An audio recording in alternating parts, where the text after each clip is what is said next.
നമസ്കാരം. കേരളത്തിലെ റോഡുകൾ അടിമുടി മാറാൻ പോവുകയാണ്. സംസ്ഥാനത്ത് 3 ലക്ഷം കോടി രൂപയുടെ വികസന പദ്ധതികൾ നടപ്പിലാക്കുമെന്ന കേന്ദ്ര ഉപരിതല ഗതാഗത വകുപ്പ് മന്ത്രിയായ നിതിൻ ഗഡ്കരി പറഞ്ഞിരിക്കുകയാണ്. കേരളത്തിൽ റോഡ് വികസനം ഉൾപ്പെടെയുള്ള അടിസ്ഥാന സൗകര്യ വികസന പ്രവർത്തനങ്ങൾക്കായിട്ടാണ് ഇത്രയും തുക അനുവദിക്കാൻ പോകുന്നത്.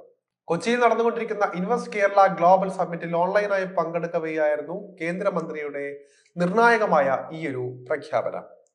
കേരളത്തിലെ റോഡ് വികസനത്തിന് മാത്രമായി 50,000 കോടി രൂപയുടെ പദ്ധതികൾ ഉടൻ തന്നെ നടപ്പിലാക്കും. പാലക്കാട് മലപ്പുറം പാതയ്ക്കായി 10,000 കോടിയും അങ്കമാലി ബൈപ്പാസിന് 6,000 കോടി രൂപയുമാണ് അനുവദിച്ചിരിക്കുന്നത്. തിരുവനന്തപുരം ഔട്ടർ റിംഗ് റോഡിനായി 5,000 കോടി രൂപയാണ് അനുവദിക്കുന്നത്. ദേശീയപാത 544 അങ്കമാലി മുതൽ കുണ്ടന്നൂർ വരെയുള്ള എറണാകുളം ബൈപ്പാസ് 6 വരിയാക്കും. ആകെ 896 കിലോമീറ്റർ ദൈർഘ്യത്തിലുള്ള 31 പദ്ധതികളാണ് ഉള്ളതെന്നും നിതിൻ ഗഡ്കരി പറഞ്ഞിരിക്കുകയാണ്. റബ്ബർ അധിഷ്ഠിതമായ റോഡ് നിർമ്മാണം കേരളത്തിലെ റബ്ബർ മേഖലയ്ക്കും ഗുണകരമാകുമെന്നാണ് പ്രതീക്ഷിക്കുന്നത്.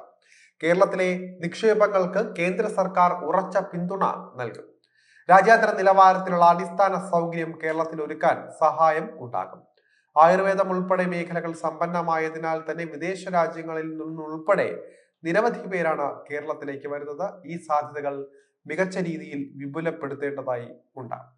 ടൂറിസം വികസനത്തിന് റോഡ് ഉൾപ്പെടെയുള്ള അടിസ്ഥാന സൗകര്യങ്ങൾ മെച്ചപ്പെടേണ്ടതുണ്ട് എന്നും കേന്ദ്ര സർക്കാർ വ്യക്തമാക്കിയിരിക്കുകയാണ്. അതേസമയം കേരളത്തിന്റെ വ്യവസായ വികസനത്തിന് പൂർണ്ണ പിന്തുണയുണ്ടാകുമെന്ന് കേന്ദ്ര വാണിജ്യ മന്ത്രി പീയൂഷ് ഗോയലും അറിയിച്ചിരിക്കുകയാണ്.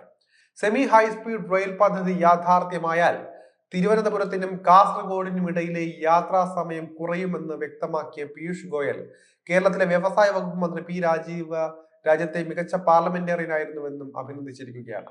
അതേസമയം പ്രതിപക്ഷത്തിന്റെ സഹകരണം ഉച്ചകോടിക്ക് കരുത്ത് പകരുമെന്ന് വ്യവസായ മന്ത്രി പി രാജീവും പ്രതികരിച്ചിട്ടുണ്ട്. 2 ദിവസം നീണ്ടു നിൽക്കുന്ന ഉച്ചകോടിയിൽ കേന്ദ്രമന്ത്രിമാർക്ക് പുറമെ UAE ധനമന്ത്രി Abdul bin Touq Almarri, Bahrain വാണിജ്യ വ്യവസായ മന്ത്രി അബ്ദുള്ള ബിൻ അദേൽ ഫക്രു, പ്രതിപക്ഷ നേതാവ് വി ഡി സതീശൻ, നോർക്ക റൂട്ട്സ് വൈസ് ചെയർമാനായ MA Yusuff Ali, CII president Sajeev Puri, Adani Ports MD Karan Adani തുടങ്ങിയവരും പങ്കെടുത്തിട്ടുണ്ട്. എന്തായാലും കേരളത്തെ സംബന്ധിച്ചിടത്തോളം ഏറ്റവും ശുഭപ്രതീക്ഷ നൽകുന്ന വാർത്തയാണ് ഇവിടെ നിന്ന് വരുന്നത്. എന്തായാലും കേരളത്തിന്റെ ഗതാഗത മേഖല കുറെ കൂടി സമ്പന്നമാകുമെന്നാണ് ഇതിലൂടെ പ്രതീക്ഷിക്കുന്നത്.